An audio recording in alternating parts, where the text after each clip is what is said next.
Dime Dropper fam, what is up? So this is the first time I've gotten on a microphone on this YouTube channel in a very long time, a little over a month. The last time I got on a microphone on this channel was an episode of Basketball in Figueroa on January 6th, 2025, and I had this to say. I'm doing pretty well, Edwin. This is a very busy week for me, one of the busiest I've ever had. Got 3 games to coach for my 7th graders, 3 straight days, back to back to back. They're making me have a 60s NBA schedule out here, Edwin. Back to back to back. There you go. I got a 6th grade game tomorrow, right after my 7th grade game at Sierra Canyon. So that's going to be a good test for us. Yeah, man. Sierra Canyon, Chaminade, Brentwood, 2 very solid teams. We're playing this week, and then got my park season starting at the end of the week, and that's all separate from all the basketball stuff, and then some family stuff as well. So, as you can see, the vibes were high. My entire mindset was focused on I'm coaching 6 teams this month. This is going to be one of the biggest and busiest months of my, adult life. And for all the right reasons. But little did I know that my life was about to change forever. And the lives of many were about to change forever. I didn't feel it was quite appropriate to just get back on the mic and talk about basketball and my regular content as if nothing has happened. I know I did that 9-minute video of just telling people what had happened, but I haven't really gone in depth about what happened, how my life has changed, and what that day was really like. And I normally wouldn't get super personal about this stuff on social media. I am pretty open on social media, but I never disclosed, what neighborhood I was living in, where I was from. I just said the West Side and all this different stuff, because you just never know what kind of weirdos are out there. The bigger you get, the more eyes that get on you. And, I just want to be, safe. But I think it's time to get a little more vulnerable. I am a local LA YouTuber and guy, and I'm in the public eye. People know where I am. I mean, if you go to a Clipper game and go to the bridge after a game, you're likely to see me there. But let's talk about it. So I moved from an apartment to a house in Pacific Palisades when I was 9. December 2nd, 2007 is when we moved into our new house. And I was very resistant to go to Palisades. I was like, I did not know it was one of the nicer neighborhoods in LA. It was because my dad, both my parents immigrated from Iran, so they had to learn English. They had, came here for school, but they didn't speak English. So, they worked their way. By the time they had me, they still have accents, but their English they're fluent in English now. And my dad, he went back to school. That's when he went to USC. That's when I got really into Reggie Bush, Matt Leinart and them. And that's when I started loving sports when I was 7 years old. After he ended up graduating from USC, he ended up getting his own office that was in Pacific Palisades, across the street from Palisades Elementary School. At the time, I was in elementary school, so they transferred me to Pali Elementary for the last 2 years. I was very resistant to this. And I wasn't even having the best time in school, but I was very resistant to change, and I'm still very resistant to change. So I was not fucking with it at all. I was like, Palisades, little did I know it was still on the west side and 10, 15 minutes away from where I was. But I'm like, nah, I'm not trying to go over there. I'm not trying to go to some whole new world. And you think it's a whole new world, and it's really not. But Palisades kind of is. For those that don't know, Pacific Palisades is a small neighborhood in between Santa Monica and Malibu. So when you hear, if you're not from LA or California and you hear Santa Monica and Malibu, you know what those are. You know what I'm saying? That's where people go. That's where some big time people live. The views you see on TV. Palisades is right in the middle. If you're going down PCH, it's a beautiful neighborhood. I mean, I think if people were to say that Palisades is the nicest neighborhood in Los Angeles County, I wouldn't really blink an eye. Very quickly, I realized that this was a different sort of community. People knew each other. You could go to the park, the rec center, or just walk around the village, as they call it, in town, and you'll run into a bunch of people you know. It was when I went to Pali Elementary, all the students were from around the area, whereas my old elementary school was a lot of kids that were bussed in. So even though it was really great to be exposed to different kinds of people and different kinds of kids from all over the city, I never actually hung out with my like friends from school until I was in fourth grade. So like I legitimately didn't have like a play date till I was like in fourth grade, which was interesting just because all my friends were bussed in.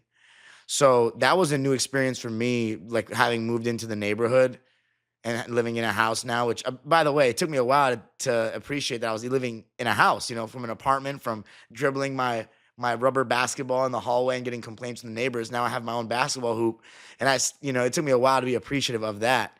But slowly but surely, I built my new circle, and we kind of integrated into the community, and it was insane. I would go walk around the village and see friends. I would see adults I knew, parents of my friends. It's Palisades is a very unique area where, and let me just say this. Before I go any further, I want to talk about why I didn't say that I was from the Palace or that I lived in the Palisades. I wasn't born there technically, but there's a stigma or there is a reputation with people that are from Malibu, Palisades, Brentwood, that you just have a boatload of money. And I'm going to just say this. Those are some of the Beverly Hills included. Being in Palisades, yes, there are a lot of well-off people, but there are also a lot of people that just have normal, solid jobs and raised families. I know people from therapists to cello instructors to school teachers that live in Palisades. I know people that didn't even buy the house that they have in Palisades themselves. They inherited it from their family, And again, I also want to just say that your wealth and your socioeconomic status or whatever it is, upper middle class or upper class, if you're the 1% of rich people in America, it doesn't really matter. This is a human loss. So even though somebody like, let's say JJ Redick, one of the wealthiest that I know in Palisades, even though there's probably some wealthier ones, JJ Redick lost his house. I've had a lot to say about JJ Redick on Dime Dropper, about his opinions of the past, NBA and stuff like that, and how I'm actively rooting against him with the Lakers. I would never wish something like that upon anybody, even Redick. I mean, he has a family, he has kids. What about some of the amazing awards that probably were burned in that fire that he got from Duke, that he got from his days in the NBA?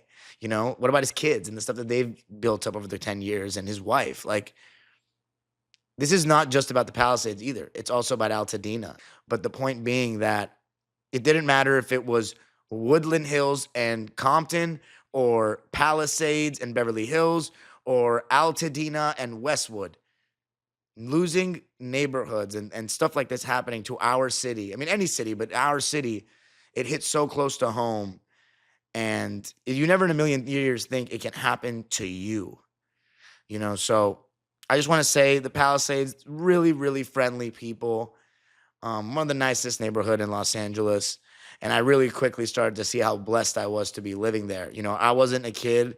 I wasn't, I'm privileged for sure to have been from the Palisades and to have lived there. Like, I really acknowledge that. I think I definitely took it for granted at times. I think everybody did.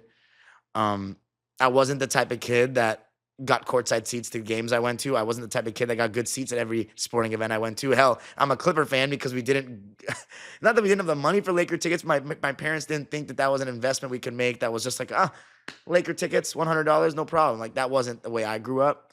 You know what I'm saying? So, you could think that because I'm from the Palisades, I got whatever I wanted as a kid. It's not the case that any way. But I was definitely privileged, more privileged than a lot of my friends. And, I graduated from Pali High School. I wasn't the most proud of my high school resume. And, me going to Cal State Northridge, I was not trying to go there because, my dad went to Cal State Northridge and then he went to UCLA and then eventually USC. My mom went to Pepperdine. So I had the aspirations that, look, I didn't have to immigrate during the Iranian Revolution and come to another country and learn the new language. I was blessed with parents that were successful and had jobs and were always working and gave me the tools to grow up in a nice neighborhood in the beautiful city of Los Angeles and make something of myself. You know what I mean? So I put all this pressure on myself that I had to go to a better college than them. And it's another privilege too is to have both my parents in my life. I've so many of my friends either they don't have a parent in their life, or their parents are divorced or something like that. I really, when it comes to family life and the real basic necessities of life, I am one of the luckiest people on the face of the earth. You know what I mean? I mean, at least I was. I still feel like I am, because it's about the people more than anything. But before this all happened, I mean, I definitely was. I mean, my biggest problems were I got stans talking shit to me in the comment section. I'm single. Like, you know what I mean? Besides, I mean, the stans thing, that's a content creator problem. But like being single, like everybody's going through that kind of stuff. You know what I mean? I had a rough time in school at times as a kid. I didn't get bullied, or I wasn't the bully, but I had moments of being both. You know what I mean? Like, so nothing crazy. You know what I mean? I feel like I had such a privileged life, and I didn't, understand that, or I didn't take, I don't know. I think we all take it for granted. But Palisades is very interesting, where you could be a kid, 13-year-old kid, and you walk around the village with your friends and you're safe and know that nothing's going to happen. If someone tries to like kidnap you, there's nowhere really to hide in the village. It's so open. Everyone can see you. Someone would say something. And at night, it's a neighborhood with no real tourist attractions. So people aren't coming from outside of Palisades to the Palisades at night unless they're going to dinner at some nice restaurant. And you know what I mean? So it's so serene and calm that the kids can walk around and feel safe. And even in neighborhoods like Brentwood, Westwood, that I think are completely safe, you don't have that same feeling of safety where a 12-year-old, 13-year-old kid could just walk around and go to Ralph's, you know what I mean, or something like that. Palisades is very unique in that sense. And then once it gets rebuilt, I would encourage people to go check out what I'm talking about, because it's really unique, especially on a Friday after all the schools get out, because there's so many schools in the village. They all get out and stuff like that. But so that's kind of the background of it all. When I moved to Palisades, one of the biggest things that I fell in love with was the rec center. There are LA parks and recs all over the city, but some are just better at doing things than others. So when I moved and I saw that my friends were playing at this Pali Rec Center, I was like, damn, so I could play organized ball? Like, I'd never played organized ball. Like, I didn't play at the YMCA, and that was my first one where I was like, okay, Pali Rec, like some of the best players on the West Side or the kids in the neighborhood are playing here, so I'm gonna do it. And I quickly, found a home, and it was a place where all my friends played season in, season out. We had our narratives, championship tallies, like all that stuff. And I ended up coaching there, and that's how I started my journey in coaching, was just volunteer coaching at the rec center.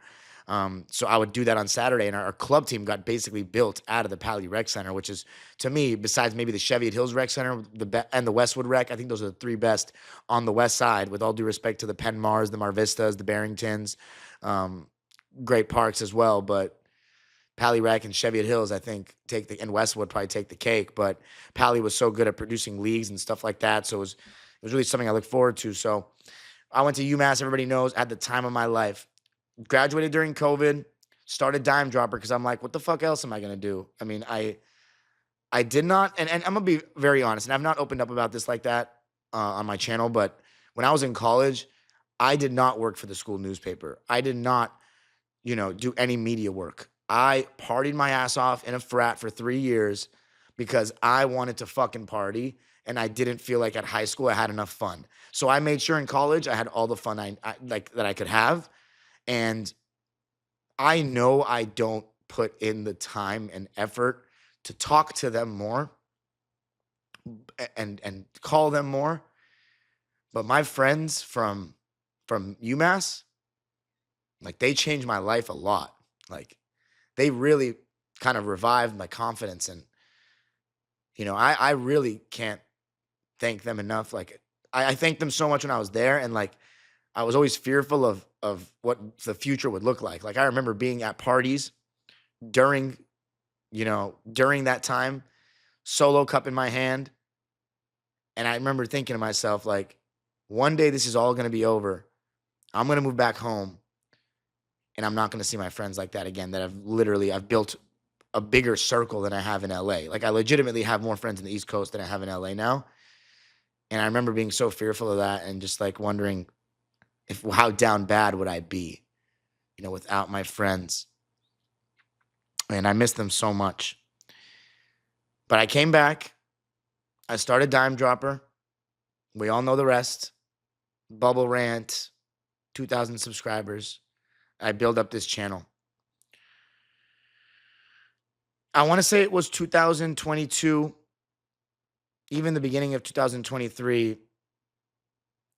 I started feeling like, what did I move back to LA for? Because I love LA sports, because I love this city with all my heart. But what does my week look like? Revolves around the Clippers, not happy with Kawhi Leonard and Paul George. The fans in 2022-23 were starting to turn on me on social media, calling me negative, all this stuff.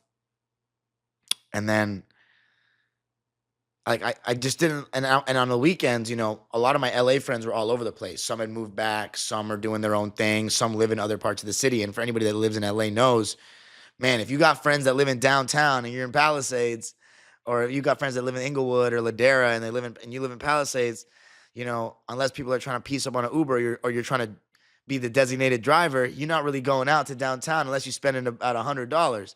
You know what I'm saying? Like, so a lot of nights, and then my local friends, like my Palisades friends, they were all over the place. So I spent a lot of nights like during that time, like 2022, 23 on the weekends, just like at home, just chilling.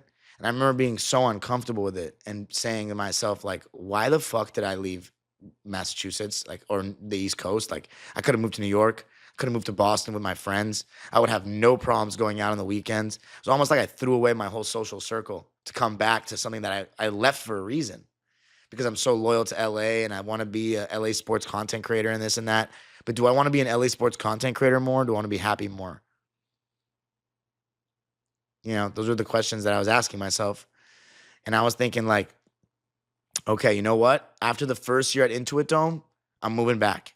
If I'm not satisfied with my life in LA, after the first year at Intuit Dome, I'm moving back. I might not do Dime Dropper anymore. And if I do, maybe I'll change it a little bit or I'll do it from the East Coast. But I'm going to just go because I want to be happy and I miss my friends. Then I got back into coaching and I started having something to look forward to. And even after my first 3 seasons coaching, honestly, first 4 seasons coaching, up till September of last year, I was saying that I still want to give it 1 year at the Intuit Dome, and then I'm coming home. I'm sorry, I'm going back to my second home. And then I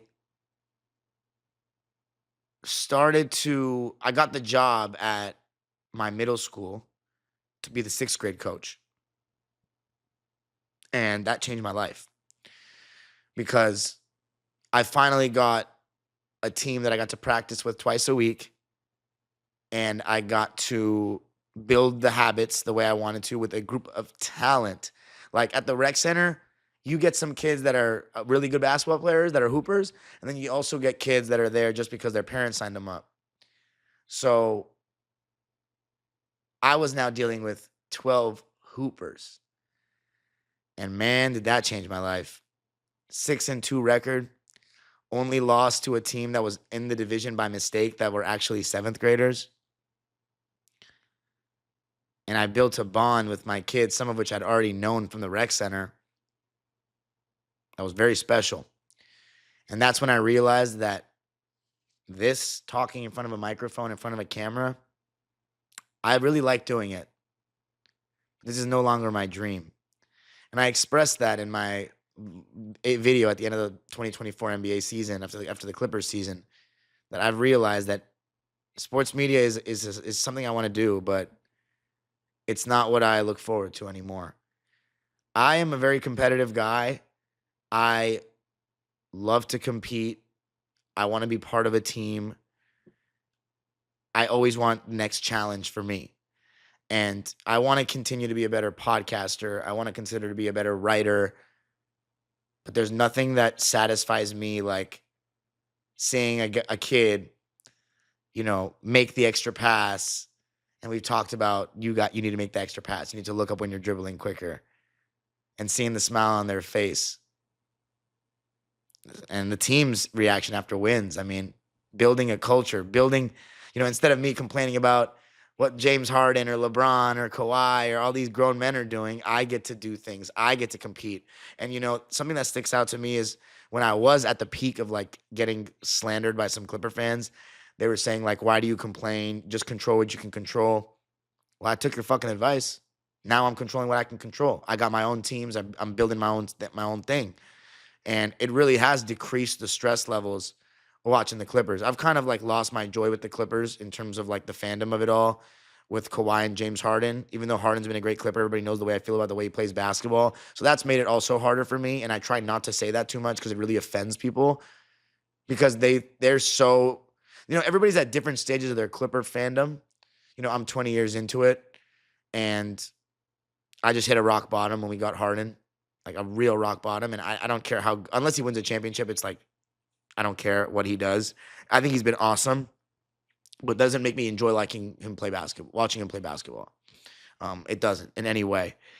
And then Kawhi, it's felt like he's had our team hostage. So maybe when they leave, it'll revive my joy for this a little more. But I legitimately do this because of the community I've built, because of the fans. I don't do it because of the team. And I like keeping tabs on the season and like having a log and receipts about each season, but I do it for you guys. Like I do it because I love interacting with the fans. And to me, it's Clipper Nation over the Clippers at this point. Like, you know what I mean? Like it's all intertwined, but it's about the fans for me. And I'm not stopping anytime soon, but I'm just letting you know my dream is to be a coach at a higher level and to keep building up the ranks because there's nothing like competing and being in the thick of it and having your mind tested in that way and, feeling that responsibility to have your kids and your players in the best position to succeed. I think it's something that I love doing, and it blends a lot of the skills that I feel like I have in life into one. And I like being a leader of things, and I like talking to real people. You know what I mean? I think this is cool, but I'm not a guy that sits behind the screen and doesn't like getting out. Like I love talking to people. That being said, I made the decision that, you know what? I want to stay in LA because even though I have some issues, I'm struggling. It can feel like you are nothing when you are an upstart content creator, working all these different jobs. I'm a PA announcer at Pepperdine part-time. I have the Locked On job. I have my YouTube channel. I worked for my dad in the office in the daytime to make money, but I didn't have a full 9 to 5. So if everybody's wondering, what are all the jobs you do? These are all the jobs I do. And then I get paid to coach. And then we started a club team that we built out of the rec center in June of 2024 with my friends. My first guest on this show, like on Dime Dropper featuring Will Johnson, he and some of my boys from the rec center, we started a club team and we were really building. And, our clientele was mostly West Side, Palisades, Brentwood, Westwood, those kids, a lot of Pali High students, for our 15U team. And it was really starting to take off. And in January, this is my second year coaching middle school. I had the 6th and 7th graders. I had 15U and 13U for our club team. I had 2 recreational teams at Pali Rec. I had 6 teams in the month of January, and I made the decision that, you know what? Now that I have this community of coaching, and even though I'm at the bottom of the totem pole, I was really close. If you were wondering, were you still living at home? Yes, I was still living at home, and it wasn't because of the money. I honestly, over the last 6-7 months, I had enough money to move out, but LA is really expensive. I'm not just going to move out with any random person. I want to move out with friends, and my parents were very nice to not really like push me out quick, and I was ready to I was planning on moving out beginning of 2025, and obviously now in hindsight, I wish I had because I would have still had a bunch of my stuff. But everything happens for a reason. LA is really expensive, so I was waiting for that time, and it was coming. It was coming. As I said, I had the money now, but it was about figuring out who I was going to live with and whatnot. But I made the decision that I wasn't going to run away from my issues. LA is a monster, and some people come and fail. I'm from here. And when you see guys that are, the status of a Westbrook or a Travis Scott or a Kendrick Lamar and these, Jim Carrey at a restaurant and stuff like that, and in such close quarters with you just are like, man, how can I compete with that? Like, that's what I'm competing with out here. Like, it's constantly the wealth, the fame, it's in your face. But like, Nah, man, like we can't run away from our problems. Like some people hit walls and run away, others break right through that shit. And I'm here to break right through that shit. But I didn't realize the wall was gonna get even thicker. So January 2025, I got 3 games that first week. I got 6 teams I'm coaching. I'm about to live the dream. I'm like, oh, it's gonna be stressful, but the only thing that's gonna hurt is my lack of sleep. Everything else is gonna be amazing. I filmed that episode with Edwin. It's January 7th. And I remember being woken up by the wind. My window, it was like kind of broken, so it didn't fully close. So it was like ajar, and the wind blew the window open and then blew my door open. That was on the other side of the room from the window. And I was like, yo, holy shit. And whenever there's big winds like that, as an Angelino, I always think, there might be a little brush fire or something. Now, the facts of the fires are this. This was the biggest fire in LA history. Altadena had more structures burned, but the biggest fire was the Palisades fire. I had that the day was our first of back-to-back-to-back games against this was the first one was against Sierra Canyon. We're 1-0. Our whole season comes basically down to these 3 games. My dad gave me the day off on game days. So I was recording Locked On Clippers because I hadn't recorded the night before because I was tired. So I was going to get the episode out, pack my stuff. We're going to go to Sierra Canyon. I was going to pick up some of my players from school. And as I'm recording that episode, I start getting texts from some of my players and coaches in club that there's a fire in the Palisades Highlands. And I'm like, oh, okay. I mean, there was a fire in the Highlands last week. What's the big thing? It's not a big deal. Go out to the balcony, my house, and I see the mountain in the distance on fire.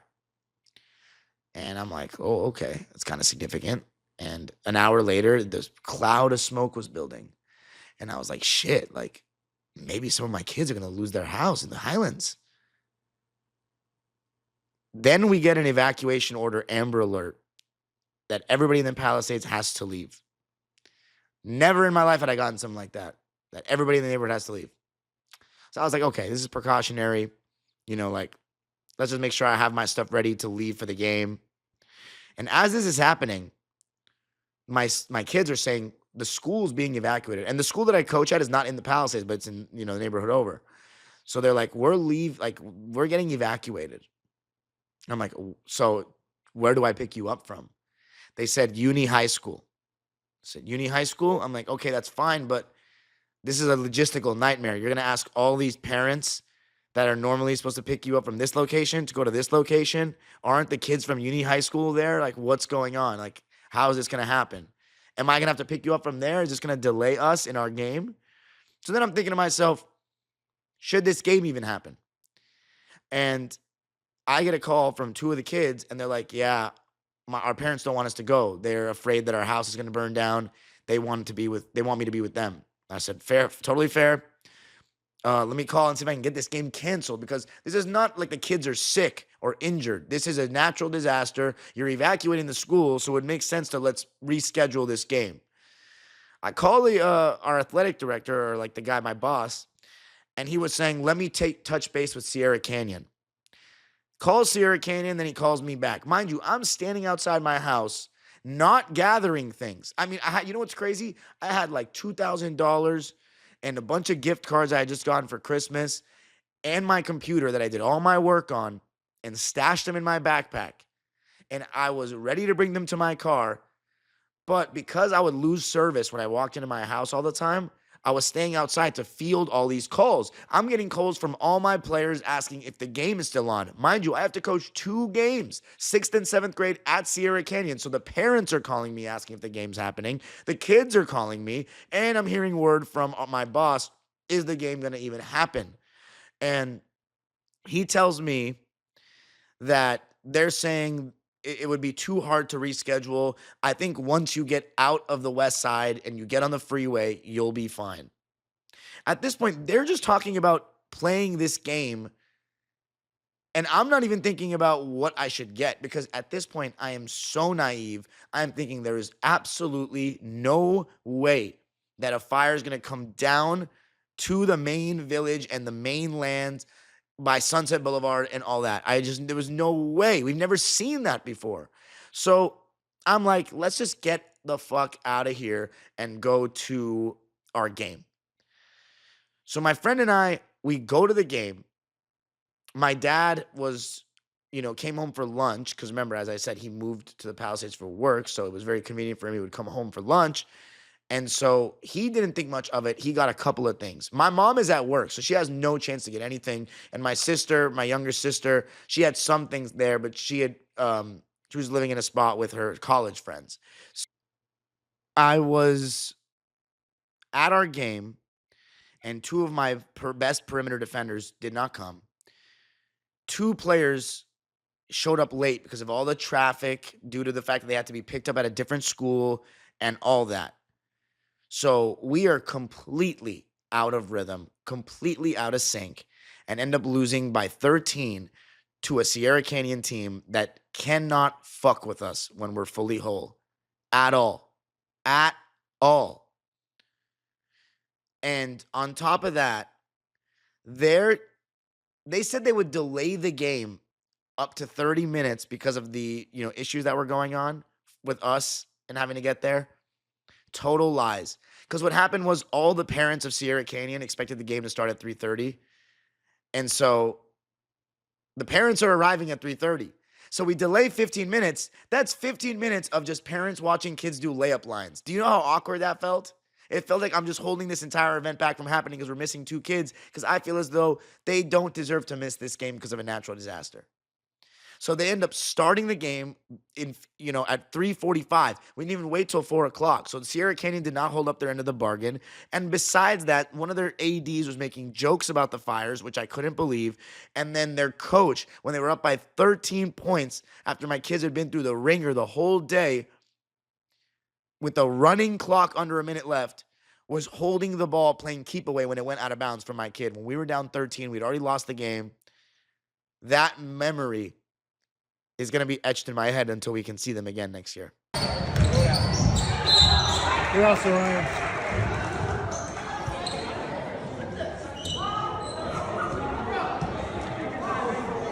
The clock's still running. Wait, that's nuts. He was just holding the ball? What is... Come on, man.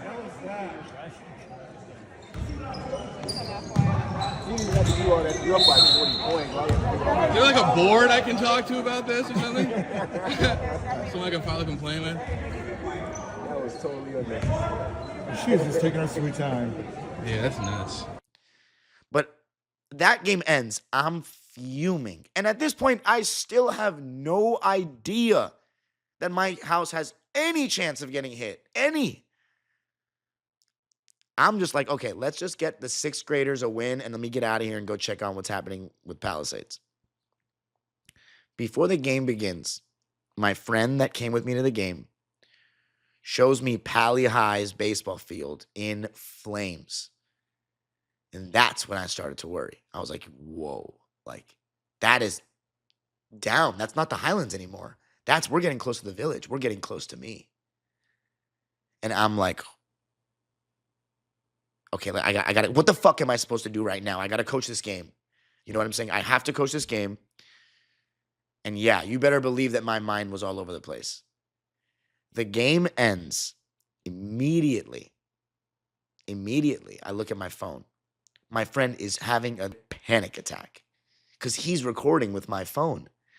And he's getting calls from my family members, from kids that I went to high school with that I haven't talked to in months, from my close friends, from my club coach that's saying, call me immediately when your game is over. So he's panicking because he's not answering these calls.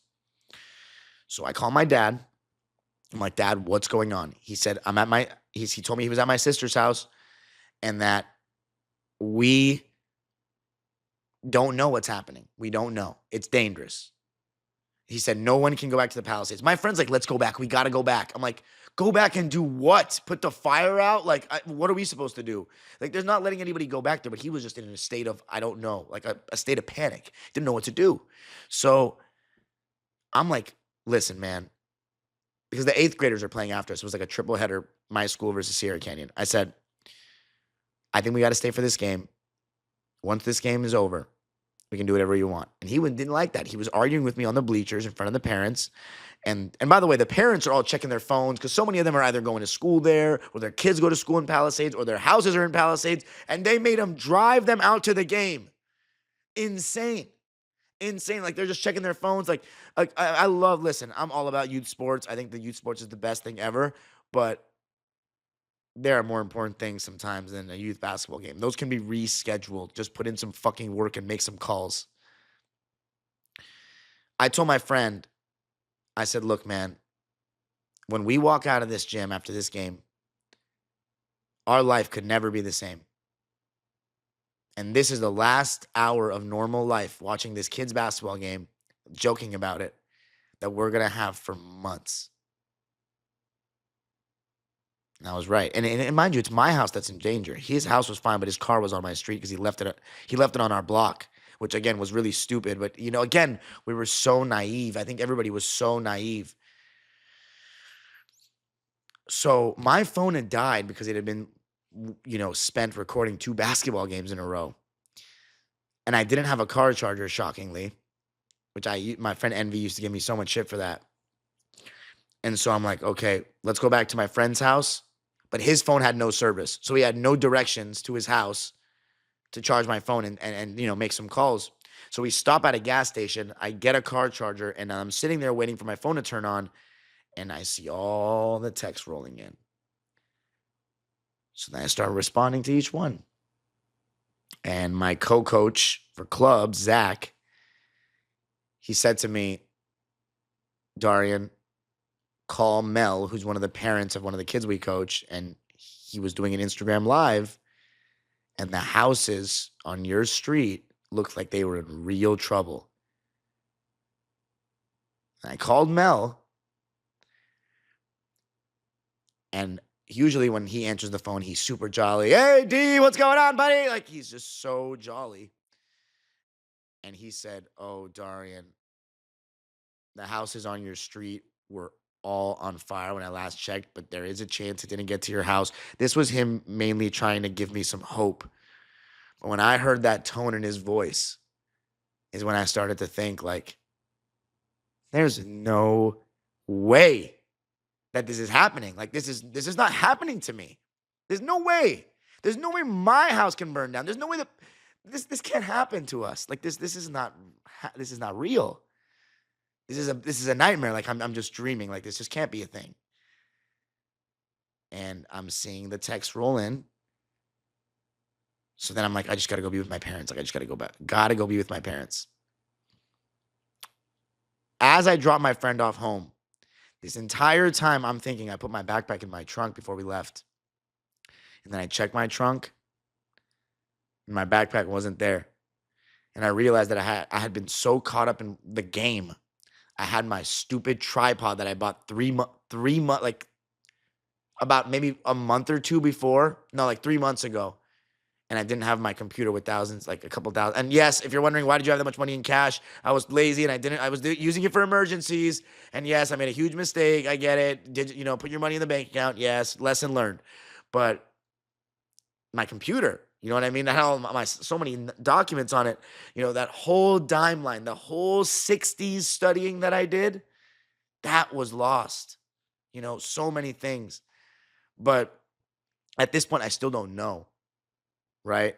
So I go to my grandma's house because that's like my first spot that I would go to. If I lose my house, I go to my grandparents' house. My grandpa passed away, though, 10 years ago, but my grandma still lives there, my uncle. So I go there, and we're watching the news. Never in a million years did I think I would see the Palisades on national news. Palisades is just a neighborhood. There's nothing there, like for people to see, for tourists. It's just a nice neighborhood. And I'm seeing it on national news. And then And I remember hearing someone say the name of my street and saying is an absolute inferno right now. And that's when I like kind of lost it and realized that like my fucking house burned down. Like I'm about to lose everything. My whole life is about to change. Like what is happening? I'm about to lose everything. Everything. Everything I've ever owned. I couldn't really process it. And mind you, and I don't like talking about this because I'm not looking for sympathy, but my great uncle, somebody that was in my immediate families, you know, every holiday, every family gathering on the weekends, we see each other, had just passed away a couple days before the new year. We had his funeral on that Wednesday. And I was like, no, like this is not like we're about to go to a funeral of one of the closest people in our life, and we're not going to have the clothes to change into. Our house is probably gone. Is this like the end of the world? Like what is happening right now? Like what the fuck is going on? My grandma's house got an evacuation order that night. Still January 7th. By the way, I did not know this episode would go an hour, but you know what? My YouTube channel is the last bit of long form videos and memories that I have, besides like the iCloud photo library that started in like 2017. So my YouTube channel is everything. At this point, it's like my documentation of my life in those years because I've lost every other aspect. I've lost the hard copies. I've lost everything that I've built up in these last years post-college. So my YouTube channel is everything. So for me, at least, this is a chance for me to document the stuff that happens before I forget, you know, one day, all the details. So I'm doing this for myself as much as I'm doing it to tell my story. But my grandma's house got an evacuation order. So then I went to my great aunt's house, who's the one that lost her husband. And my parents are staying with my sister that night. We still don't know whether our house is there or not. The power had gone off at her house because, you know, the fires and all that. So I'm in the house. No air conditioning. It was cold. No power to charge my phone. It was the longest night that I can remember having. Fetal position, just hoping that when the sun comes up, my house is still there. My house is still there. At this point, I was not just fearing for my house, but the houses of my friends that I talked about in the beginning of Pali Elementary. They're talking about it might hit the alphabet streets, which is these very narrow streets in the Palisades with the streets numbered from like A through F or something, H or whatever, and they're very close to one another, one after the other. And if one house goes there, they're all going because they're all really close to each other, and a lot of my friends live there. I'm just waiting for for daylight, because once the sun comes up, I'm going in my car, I'm putting on the heater, I'm plugging my phone into the car charger, and I'm texting my mom, sister, or dad, or all of them in the group chat, and saying, are you guys up? Because I want to come over. I get in my car at 7 a.m., and my mom was awake. So I go over to my sister's, and I had not slept at all. And it was warm in her house, like the heater was on. And my mom couldn't sleep. She was just frantically just scrolling on her phone. So she got off the bed and let me lay down. And I could feel that I was about to fall asleep because I was so tired. But I also like was so eager to find out what had happened in my house. And my dad's like knocked out at this point. It's so funny. He was just knocked out. The first video we get is from our next door neighbor. And as he's driving down the street, he doesn't stop because he has to go past his house to get to ours. So he stops at his, so he didn't actually get to ours. But his house was rubble, reduced to nothing. And when I saw that, I was like, I feel like I'm watching a movie, a nightmare. And like my house is being used as this, like my neighborhood is being used as the set. Like there's no way. Like I've seen the pictures of like Hurricane Katrina and people's houses burning down, but me? Seriously? And even though we couldn't see our house, that was the whole thing. As the video was coming down the street, you could always see the frame of our house sticking above the bushes. And it wasn't there. And that's when I knew this was a reality. The house that my parents worked so hard to earn, and I, basically built this entire new life in the Palisades, and all that was gone. And then I started to hear my friends in the Alphabet Streets, all the houses in the Alphabet Streets decimated. The Ralphs, the restaurants. And that's when I was like, yo, like the entire neighborhood got destroyed. Like this place is going to be inaccessible for months, maybe years before it gets rebuilt. What the fuck is going to happen to our lives? Our day to day? What about all the stuff I just lost? I mean, there was so many things to think about. I didn't even know where to begin. I had to get ready for a funeral of one of the closest people in my life. I mean, it was unfathomable. And then we keep getting more videos, and then eventually we get videos of our house. And as we're at the funeral, the word is starting to spread. And people are coming up to my sister, me, my parents, and they're hugging us and saying, I'm sorry. And I didn't know what they were saying sorry for. Are they saying sorry because we lost our great uncle? Are they saying sorry because they know we lost our house? Or are they saying it for both? And my sister just was bawling. I was like, I couldn't believe what I was going through. I just had to say, like, we have to stay strong. Like, there's nothing we can do. We're gonna get through this. We're gonna get through this. We're gonna get through this. We're gonna get through this because we have each other. We're gonna get through it.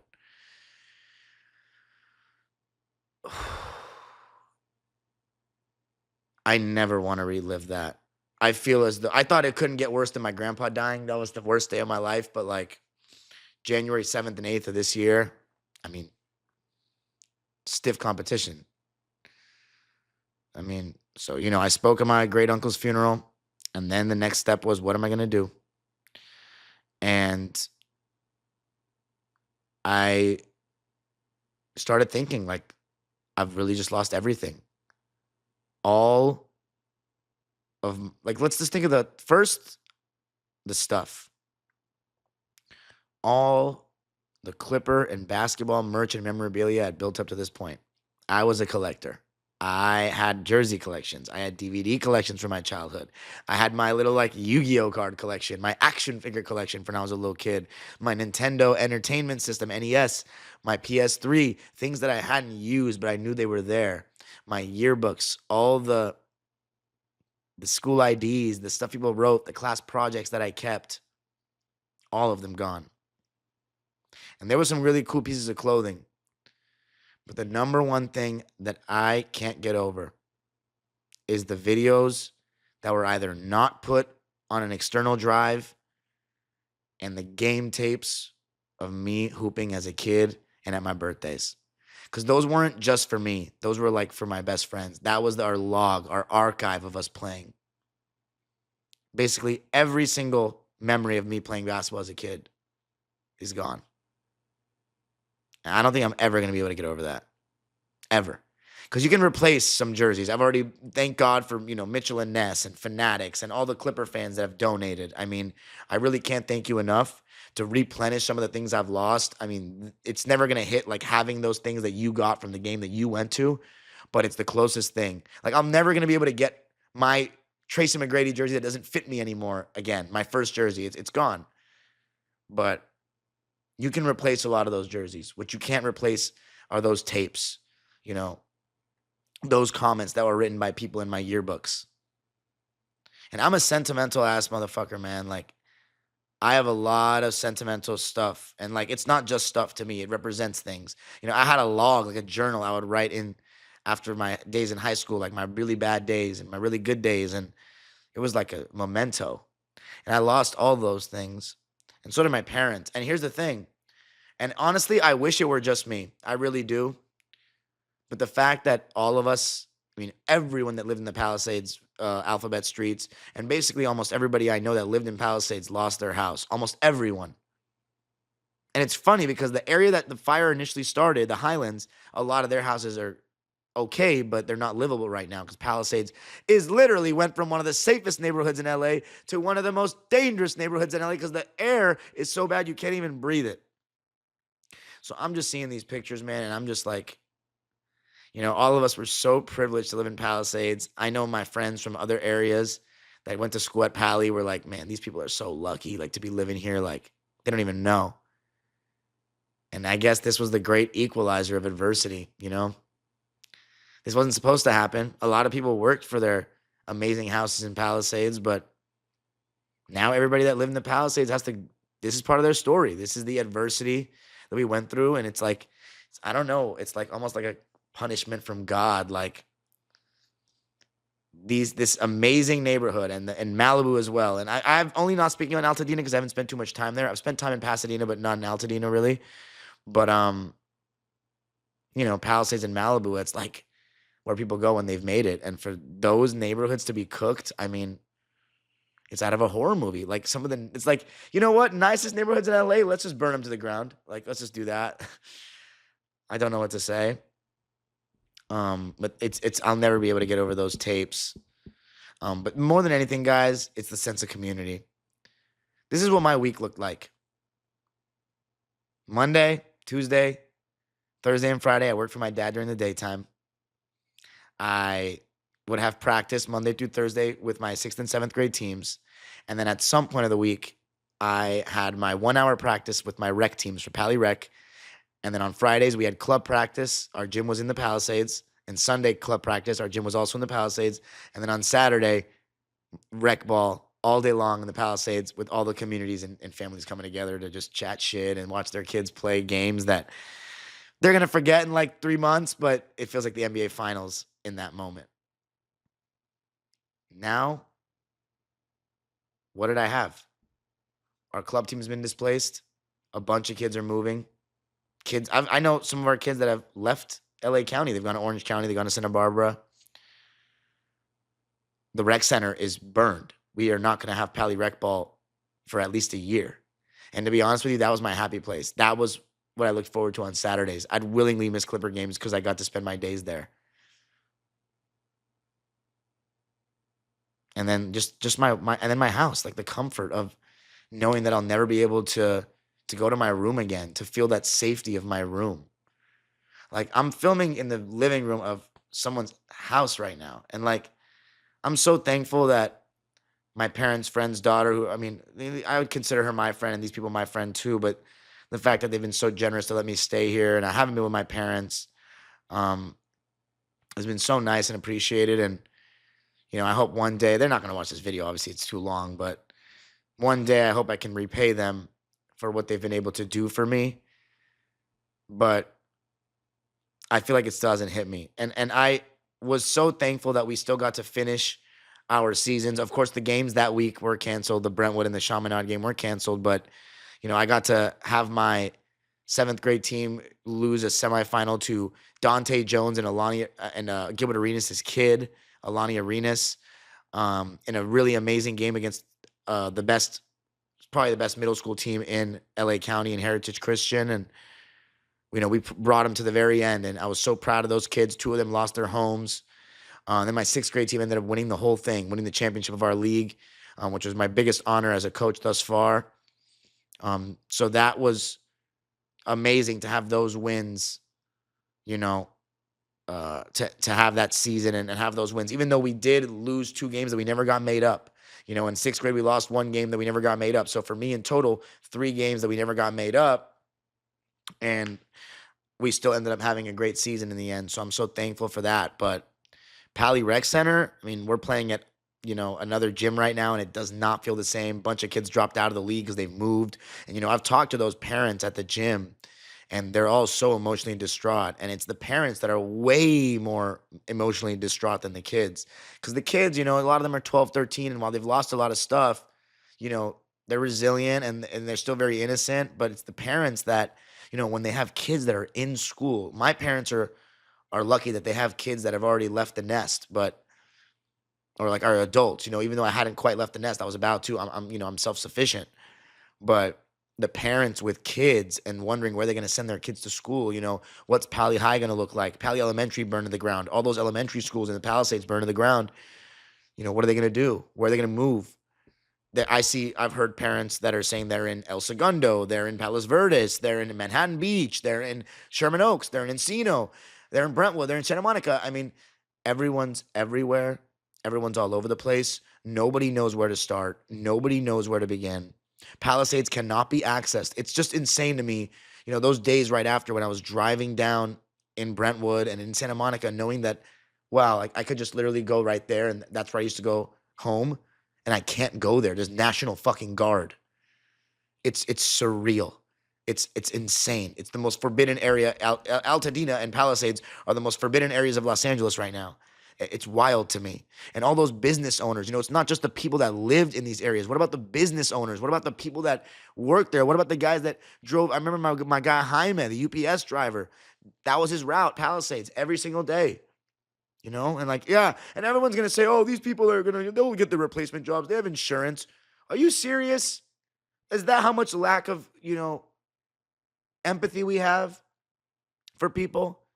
Because they have good insurance. They're going to be fine. I mean, this is all just horrible. Like, it's your sense of normality or normalcy. It's just like, your routines. And, one of my friends, one of my club coaches, he said to me, he's like, Darian, I don't mean to sound fucked up, but like, you lost everything you loved. And it's like, yeah, not quite everything, but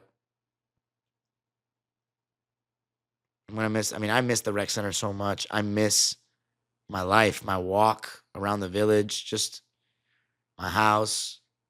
Miss my dad sitting on the couch watching soccer. My studio, not my studio, my setup in my room. My collection of Clipper merch. I could choose what to wear. Like, it's honestly not hit me that like I'm never going to be able to walk in my house the same way. And yeah, we're going to try to rebuild. But there's some people that I'm just not going to see anymore.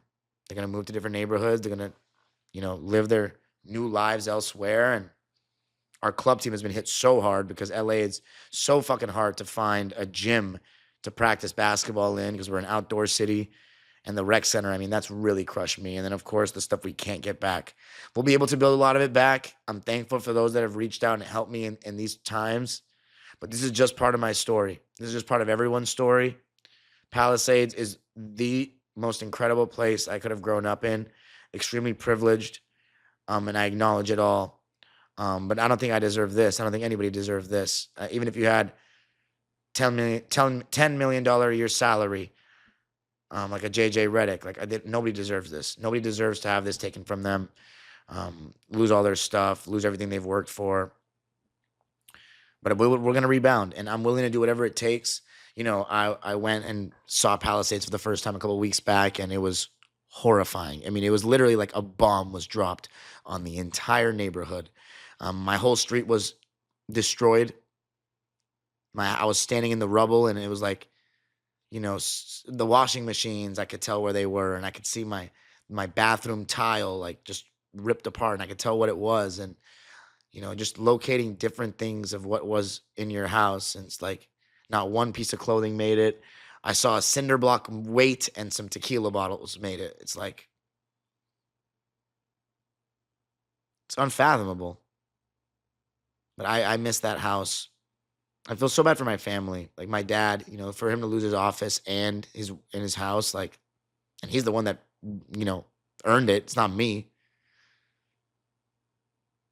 It really hits home when I go to the, bubble rec league and I hear all the parents talk about how they're hanging in there and how tough it's been. And again, it's like, it's a horror movie, but I'm thankful for those that I have. And I think what's amazing is the circle that I have, the people that I have supporting me, because while you do lose a sense of home, a sense of comfort, your memories, a lot of them. Like I had videos of me at 2012 playoff games, Lakers, Clippers. Like I'm just never gonna get those back. But I still have the people, and ultimately that is the biggest win.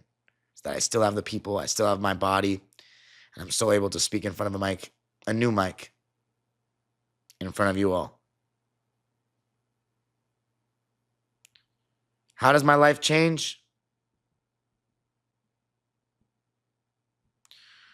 Well, it's already changed a lot, but we're gonna go all in on this content. Because my dad lost his office and I'm a healthcare worker, technically, I will be getting insurance for for about a year or two. So in my daytime, I'm gonna go all in on this. More lives to talk about the rest of the league, not just LA teams. Maybe have interactive lives where I have people come on set and we have like debates and stuff. Reacting to videos, maybe some of my own, maybe some playback stuff, and maybe more advances in the dime line, even though I'm gonna have to rebuild all my 60s notes. I'm gonna try to get back all the books and jerseys that I lost and shirts that I can get back. But there's just some stuff like my t-shirts from UMass and from camp that I collected over the years that just like I think are gone. The letters that I received from people over the years, my signed picture of Bailey Howell that he gave me and hand wrote for me. It's like every day I think of something new that I lost. But we're going to get through it. It's going to only make me stronger. And I don't think, after I get through this, I'm going to be untouchable. Like nothing's going to bring me down. Because this is tough. This is real shit. No one deserves this. Even my friends that have had nowhere near the privilege that I talked about throughout this video have had to go through this. But we're all in it together. And some of my best friends are in it with me. And we're going to rebound. And one day, Palisades will see the light again and be hopefully one of the best neighborhoods in LA again. It might change. There'll be high rises maybe. And it'll be like, some Playa Vista aspects to it. Not that same sense of community. A bunch of high luxury condos. Who knows? I hope it still has some sense of what it was. And I also want to end this video by saying that I've been honored to be chosen as the Pali Rec All-Star coach for the upcoming annual tournament. Every year there's a citywide tournament of all the Los Angeles parks and recreation centers. And we're in the Valley division. And once you win your division, you go to the city. So all the best teams in all the parks, all the best teams of the parks and recreation centers in LA will play each other in a tournament. I am the coach for the highest division, the high school division, where most of the kids are taller than me. High school basketball players, not better than me though. They get worked. But I'm the coach. Me and my boy Zach, my co-coach for club, we get a chance to represent the community in this year's tournament. We got the chance last year. We were 1-2. We had a team of 8th graders and 1 9th grader. This year, it's the opposite. All high schoolers, 1 or 2 8th graders. Well, actually, no, it's 1 8th grader. So we got a real good chance to bring a banner home to what will be the new rebuilt Pali Rec gym next year. There's never been a better time to represent the community and show some pride in Palisades and whatever neighborhood you come from than this.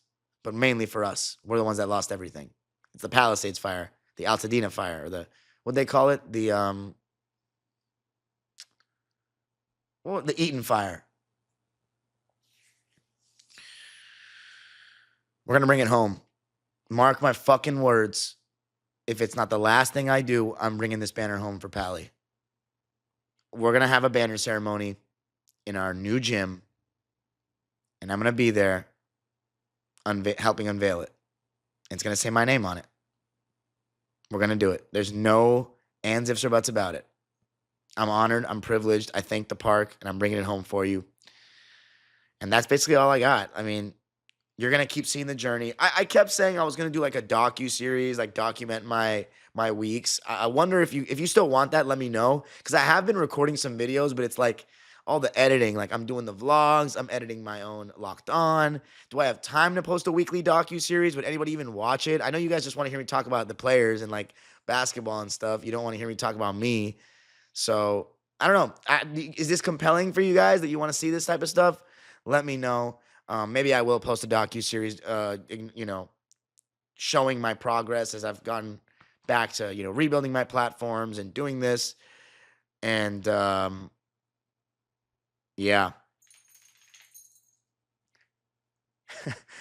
I think that's the end of the show. But I hope you appreciated this. I hope this allowed you to feel a little closer to me, the person. I hope you guys aren't too judgmental about the stuff that I revealed about myself, because I know I'm subjecting myself to a lot of comments and a lot of stereotypes and generalizations. And I want to also thank people for the GoFundMe, all the money you guys raised for me.